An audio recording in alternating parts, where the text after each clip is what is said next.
while. I haven't recorded anything in 2026, so my house is still nowhere near what I want it to be, but we're starting to make some moves. I installed this bookshelf a few weeks ago now, and it's fine. I really like it. It's actually like an IKEA closet unit, and you can see that there's still books on the ground. I think what I'm gonna do is put more like cabinetry under here, and instead of having bookshelves floor to ceiling, but I really like how it turned out. A lot of my house is wood tone furniture, and so I wanted something more clean and modern. I never talked about this, but one of my goals for 2026 was to not buy any new books. I have enough books, and especially enough books that I actually haven't read that I do want to read. Then I just end up picking up other books, buying a bunch of books when I don't need any new books. And I'm here to tell you that I failed.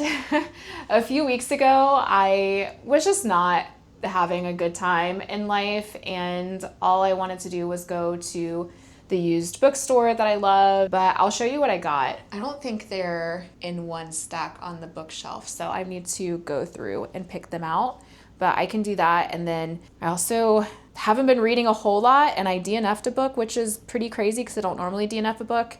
But let me get these books and we can meet at the dining room table. Okay, here's what I got, all from the same bookstore. All things that I was actually, well, that's about to be a lie. I was gonna say all things that I've had on my list, sort of, kind of, and some things that I know eventually I would love to read. Actually, before I talk about all the books I bought, I just watched Melissa on YouTube, her last video that she posted. I really like her a lot. I just watched her recent video, and she literally bought both of these. And they're the exact same copies, which is so crazy because I've never seen either of these copies before.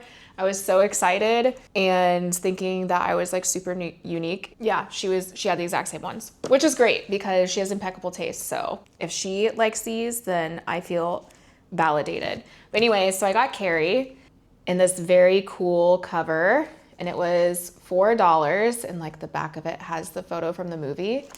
I do really like Stephen King. I know I've talked about him a few times. His older stuff I do like, but personality of the main characters, it's usually a male main character, and they're usually kind of jerks.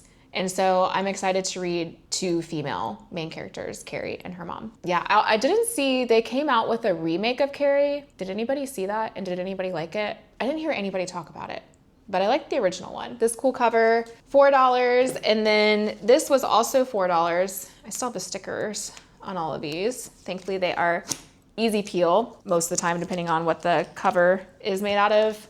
Pet Sematary. I have shockingly not seen Pet Sematary. My family, we are a Stephen King family, and we've watched a lot of it. My family has all watched this. I haven't, and I've heard it's very good. Wow, what a review. The most frightening book Stephen King has ever written. And on the front of it is this cat. Kind of big, smaller text. One day I'll read it. Saul Bellow, The Adventures of Augie March. This was $7.49. Whoops. I've never read anything by him. I've heard about him and wanted to have one of his books to read. Simple as that.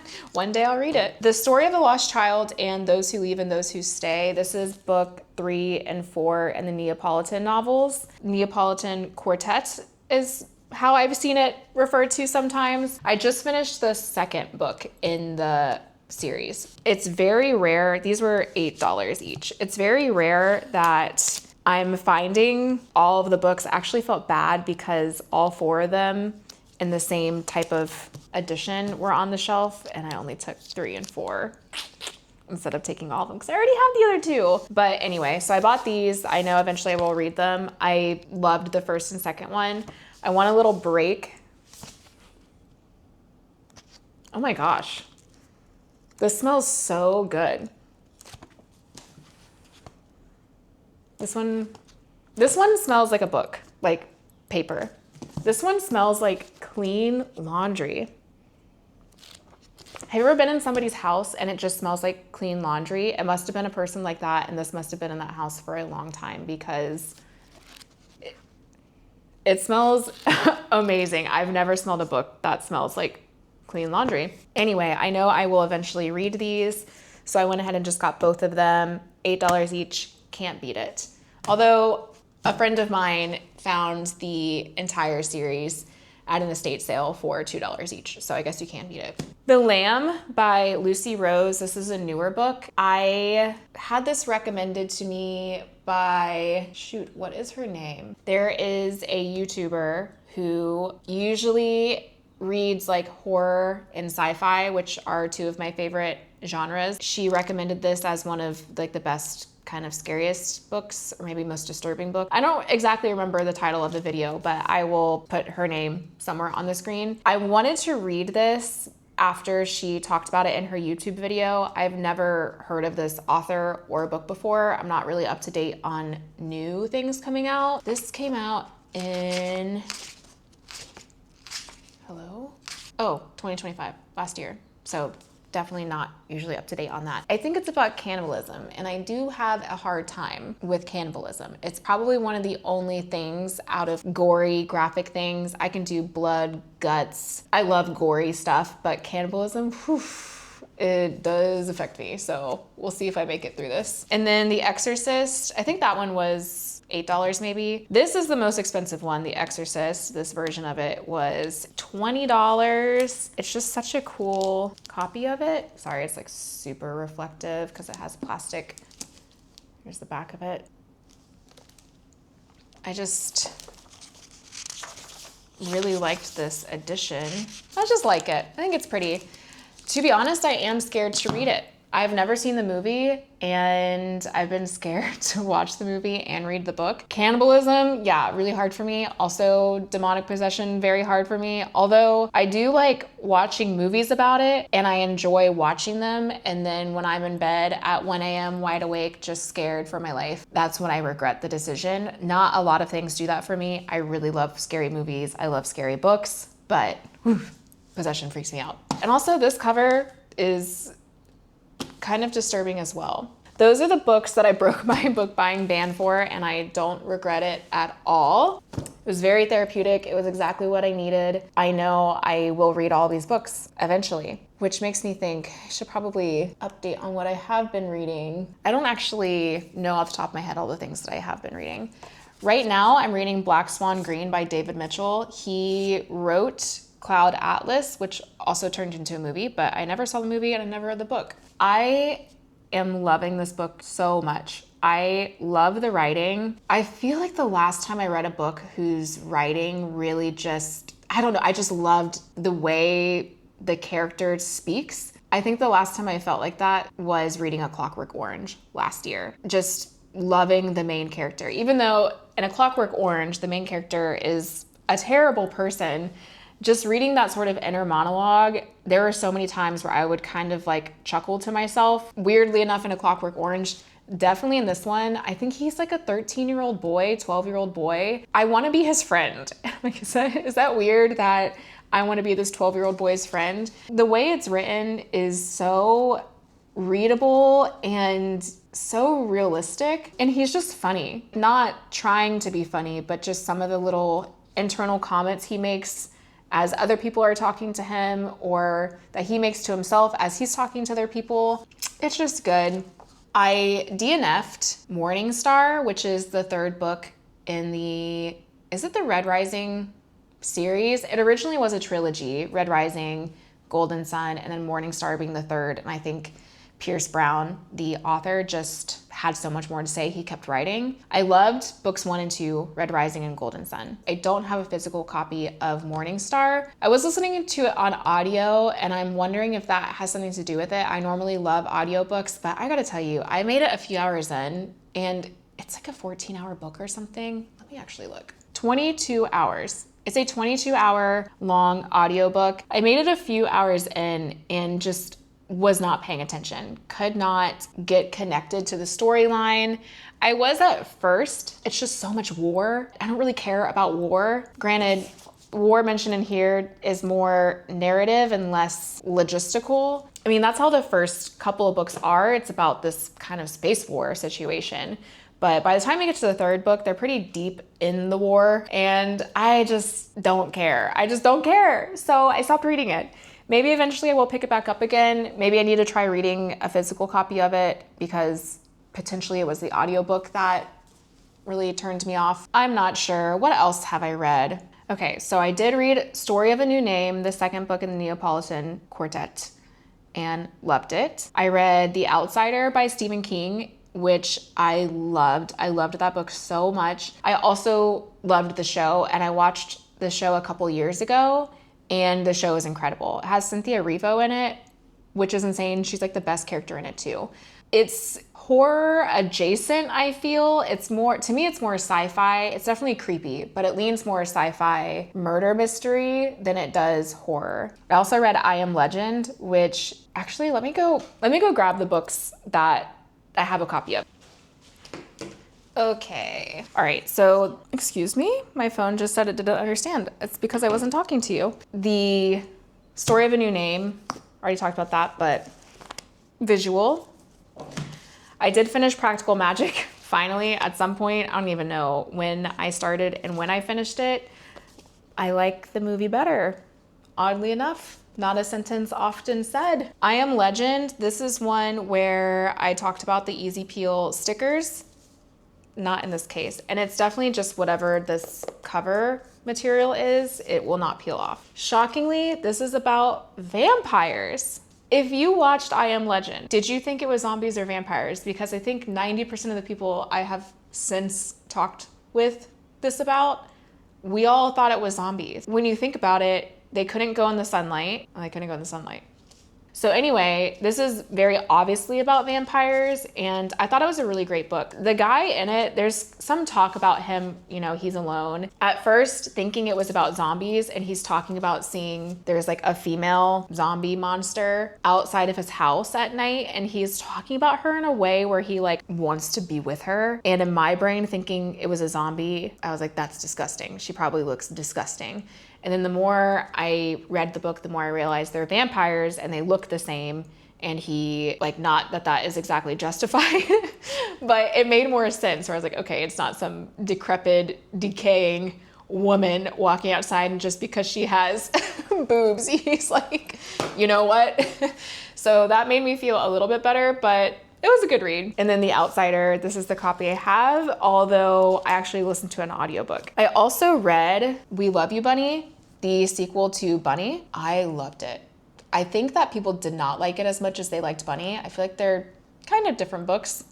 I loved it. It definitely went on a little long, but I really, really enjoyed that book. And then I also read Sunrise on the Reaping and Ballad of Songbirds and Snakes by Suzanne Collins, the prequels to The Hunger Games, and I did not care about those books at all.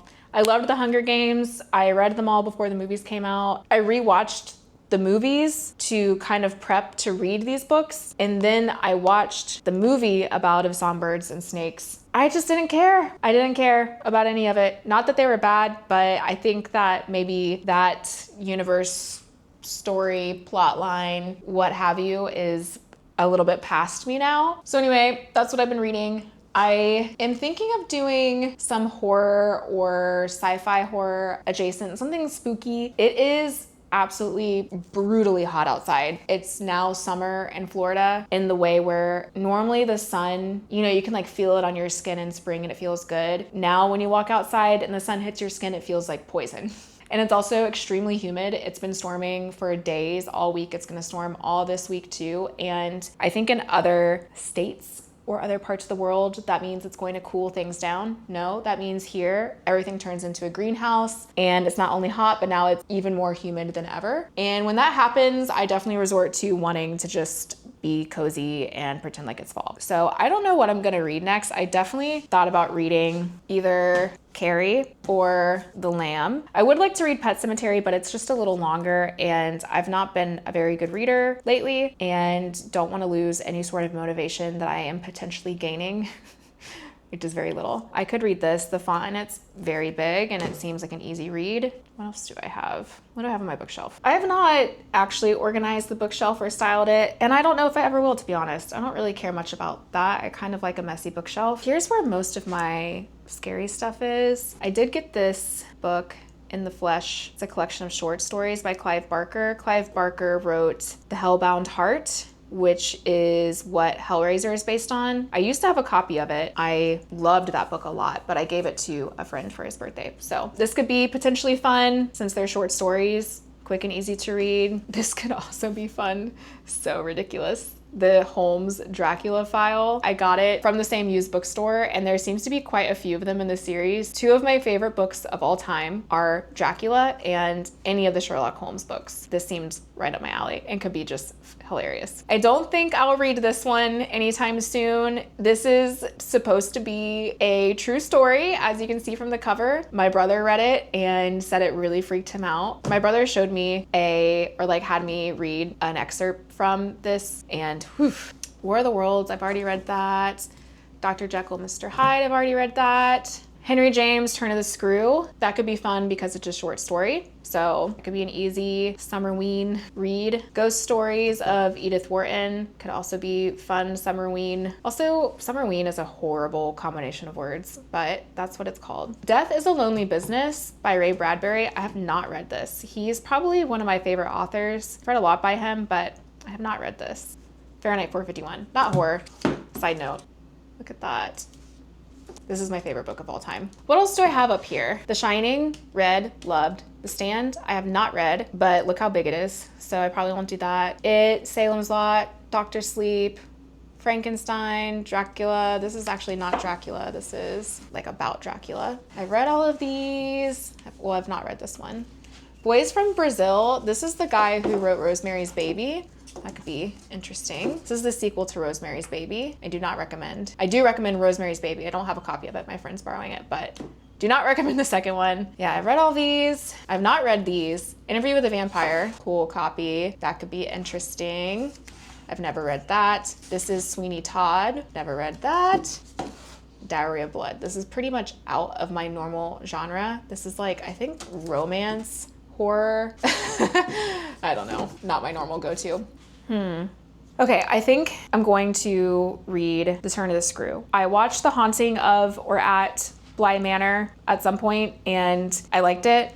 And it was based on The Turn of the Screw by Henry James. So this could be like a potentially cozy type of read. I honestly would love to read The Haunting of Hill House or We Have Always Lived in the Castle by Shirley Jackson, but I do not own those. And I don't think they're available at my library right now. I can double check that, but last time I checked, they weren't. So, and this could be nice because I could start reading it in tandem while I'm still reading Black Swan Green, because this is a short story and that one's a novel. I don't really like reading two novels at the same time.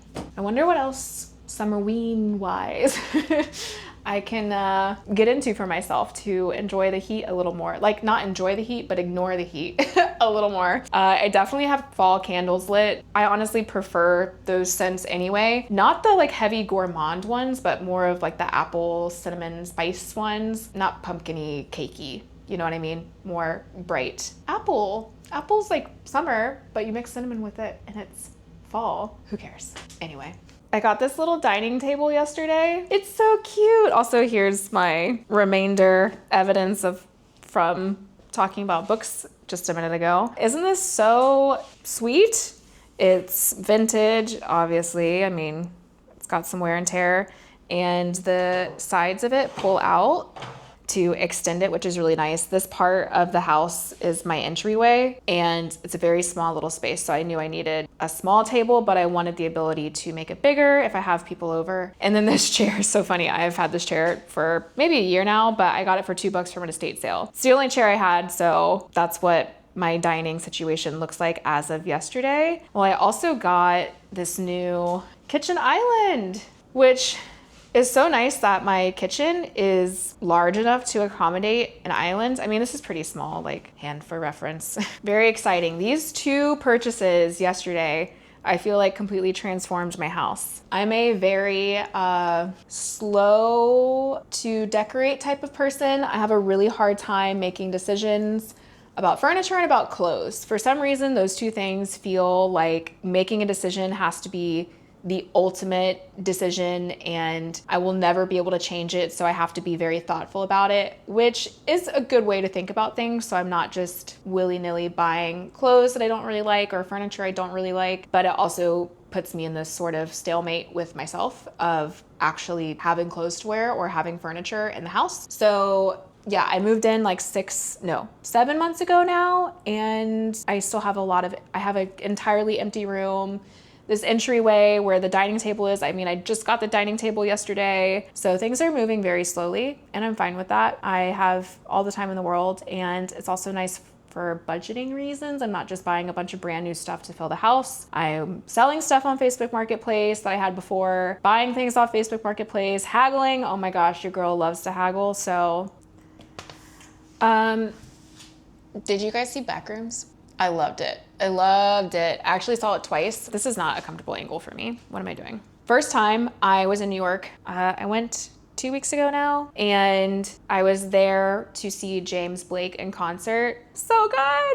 That was my second time seeing him, and this time, this is off topic, but this time he played at the Brooklyn Paramount, which is by far the most beautiful venue I've ever been in. Give it a look on Google, DuckDuckGo, Ask Jeeves. It is so gorgeous. During the concert, him playing, I was kind of just like gazing around at the ceiling and the walls. So beautiful. Anyway, while I was there, I saw Backrooms. Unfortunately, I missed the first 10 minutes of it because I was meeting my friend to see it in Brooklyn, and I was in Manhattan, and all of the trains I needed to take to get to Brooklyn went down. So I missed the first 10 minutes, but I honestly kind of liked it that way because I saw it again, and then this time caught the first part. In the very beginning, the whole movie starts with, I won't spoil anything, of course. The whole movie starts with the Backrooms, and I missed that part of it. And I felt like that part of it really clues you into what's coming. And so missing that and then just kind of getting thrown right into the deep end, I preferred, but the movie was amazing. 4 out of 5 stars for me. I actually saw it. The reason I thought about asking this is because while I was standing here, I have my map of the Met, and I will say, I mean, it's a labyrinth in there. There's so much to look at. And at some point I was just trying to look at the map, trying to figure out how to go see Van Gogh. So I was just kind of wandering through. I was lost like half the time, but enjoying the journey for sure, because when you're lost in the Met, you're still surrounded by just insanely beautiful art. So doing that and then seeing Backrooms, I was like, this is what being at the Met felt like. If you're watching this and you saw Backrooms, please let me know your thoughts.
Alrighty, it's 2:30 p.m. Today is Sunday, and I kind of canceled any plans I had today so I could have the day free. I might hang out with some friends tonight, but I really wanted to make this recipe. I started prepping for it last night. This is Molly Baz. I have decided that getting cookbooks from the library is the way to go. That way you can actually go through, test recipes without committing to buying the full book. And then eventually, if I decide I want to own this book, I can do it. I've also gotten a few other library books on music, which maybe I'll talk about later, but I've never read any books about music, and that might be fun to educate myself.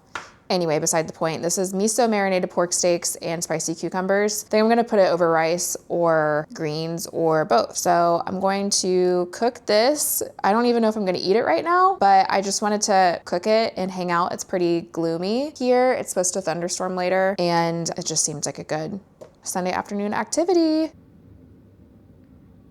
Blackstone, The Haunting of Hill House by Shirley Jackson. Dedication for Leonard Brown. Chapter 1. I changed clothes.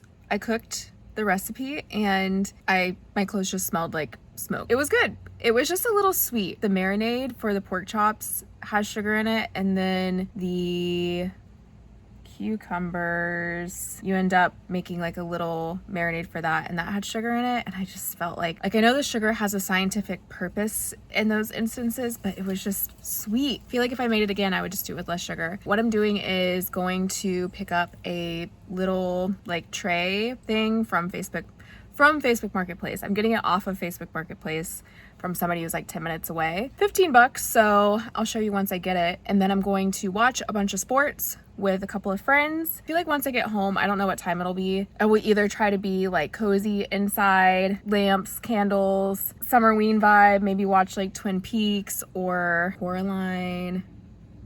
I don't know, we'll see. Okay, off to this random person's house.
Quite intense lighting right here, but I just watched the Ivory Coast Ecuador game. Ivory Coast, I didn't know I was gonna love them, but they were amazing and I love that team now. I just really liked all the players and they won and it was crazy. Anyway, I'm so thirsty today. I was just chugging water. I feel like I've been drinking water all day. I have water heating up right now for tea. I'm home for the night. It's like 9:30. I'm gonna get the tea brewing, shower, and just like get cozy. I have to work tomorrow, but tomorrow night I have no plans, which I love when that happens, especially on a Monday night. I think I'm gonna spend tomorrow night cozy too. 2 cozy nights in a row.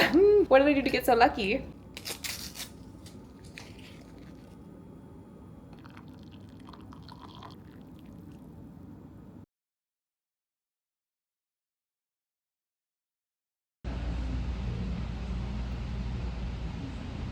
I am actually home on my lunch break right now. I thankfully work very close to where I live, which is really nice. I came back home and I have a little bit of time to kill. I have a meeting at 1 o'clock, so I figured it would be a good time to talk about music stuff because I can ramble on about it.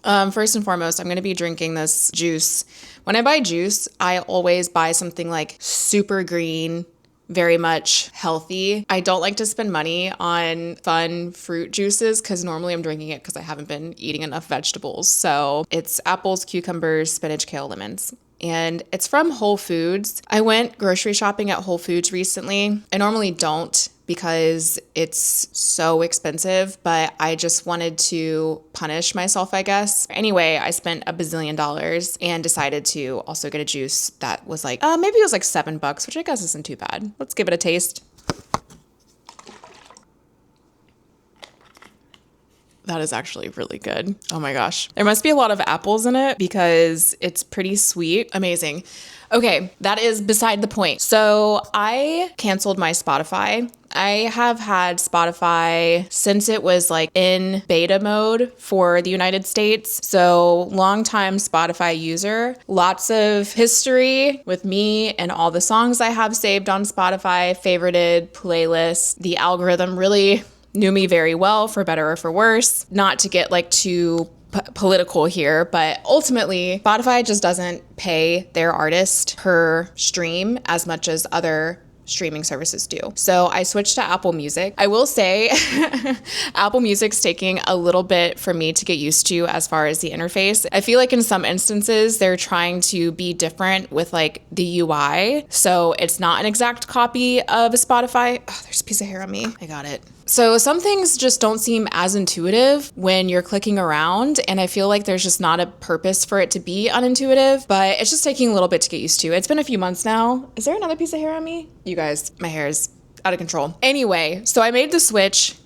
Ultimately, Apple Music pays artists more per stream than Spotify does. That's like the bottom line for me. There's a YouTuber, Anthony Fantano. He's kind of rage baity with his videos, but it's kind of amazing because normally I'm already feeling something in regards to music, and then he makes a video about it and it just validates how I'm feeling. So of course I like him because my opinions are validated. He does a lot about the music industry and is pretty against Spotify. I don't think he's like pro Apple Music or anything like that. Definitely just Spotify as a company and like the CEO, founder, all of that stuff. There's just not a great, but I mean, anybody who's the CEO of a company that big, including Apple, I don't know. I'm not necessarily going to trust them to make choices based on humanity. They're probably just making choices based on money. It's been hard to discover new music because Spotify, after so many years of it knowing my music taste and recommending things to me, I've just completely lost that. I kind of got stuck in a rut, but it's challenged me to actually look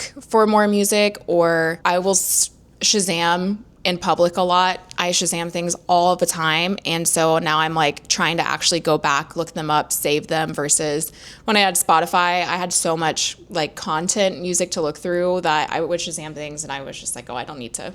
I would forget about them. So now I find myself actively searching for new music. Some of the ways that I find new music and get out of my like music ruts, I don't get me wrong, I love listening to the same music on repeat. Shazamming things in public for one, and actually going back and saving them to a playlist. Two, I have a collaborative playlist on Spotify with a couple of friends that have incredible music taste, and I still have like the Spotify app. So even though I'm not paying for premium, I can still access that playlist and add to it, and I will just ultimately go back and listen to it and see if anybody's added stuff. So if you have friends where you just like love their music taste, I highly recommend a collaborative playlist.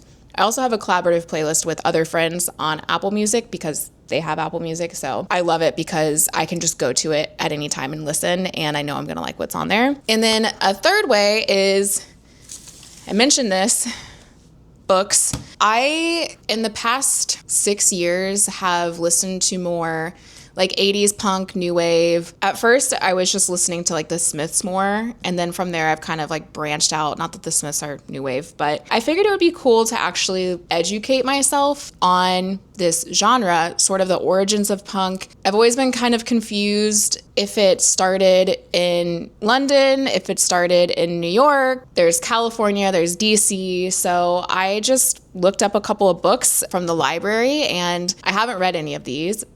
And honestly, I looked through them and I also read a lot of the reviews. So one of them is about the London punk scene. Yeah, this one's the UK punk scene. This one's the New York punk scene. This one's the Berlin punk scene. Reading some of the reviews, a lot of it is excerpts from interviews with people in the bands, and all of them just seem like jerks. And so it's almost like a never meet your hero situation where I'm a little scared to read these because I don't want it to ruin my feelings about these artists and songs. I think it was in this one. There's just like something in it where everybody says that Lou Reed is a jerk. I just don't want to taint my listening experience with how I will visualize and, I don't know, with these people's personalities, if that makes sense. I'm not really articulating this very well, but I think you know what I mean. With all that said, I'm actually not sure if I'm going to read these. I might gear towards picking up a book about a specific band that is like something like Radiohead. I don't know if there's a book about Radiohead. There probably is, where it's somebody who's a fan of the band and like talking about more of the band themselves and how almost like a biopic version versus just like hearsay kind of gossipy is, I think that was like the bottom line with the reviews, at least on these two, the New York and UK oral history books. A lot of the reviews said it's just kind of gossip. Like it's people from bands talking about other people from bands and gossip of who did what at this party and what at this show. And that is so not interesting to me. Like, I don't like reality TV. So I feel like this is just like a version of reality TV. I don't know. If I do end up reading them, I'll let you know. I had high hopes to read about music, to learn more and be exposed to more artists and understand like the intertwining of the bands that I like and the genres that I like and the inspiration for the music that I like, but I'm feeling a little uncertain about these.